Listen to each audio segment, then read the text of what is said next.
ભુજ ખાતે કચ્છ કાર્નિવલ રંગે ચંગે પૂર્ણ થયો છે। 1200થી વધુ કલાકારોની 48 ભાતીગળ સાંસ્કૃતિક કૃતિઓની પ્રસ્તુતિથી ઐતિહાસિક હમીરસર કાંઠો અષાઢી બીજની સંધ્યાએ ગુંજી ઉઠ્યો હતો। આ પ્રસંગે સાંસદ વિનોદભાઈ ચાવડાએ કચ્છીઓને નૂતન વર્ષની શુભેચ્છા પાઠવતા જણાવ્યું હતું કે અષાઢી બીજ દેશ વિદેશમાં વસતા દરેક કચ્છી માડુઓનો લોકોત્સવ છે।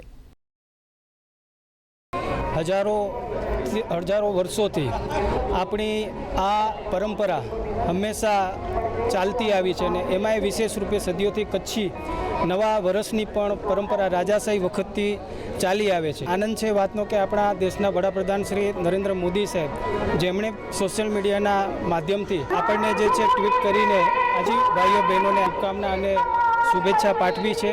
कच्छ में जड़े राजाशाही हुई तड़े रजवाड़े में पण ही जो उजवे में अचींदी के लोग घरे घरे खुशियों मनाईंदा हुआ एकड़े में के सुख दुख जी आपले कहींदा हुआ शुभेच्छा दींदा हुआ अने कच्छ जा राज परिवार वती मने के जोको सारा काम क्यों एनी के सम्मान पण कर लेवा आया अने खास करीने एकड़ो चौंधो छे के जड़े राजाशाही आज ना एनी जग्या लोकशाही है पण आज पण लोकशाही अने राजवी परंपरा जोको साथे मळीने कर्युं ता ए खरेखर शुभेच्छा अने खुशी जी गाल है।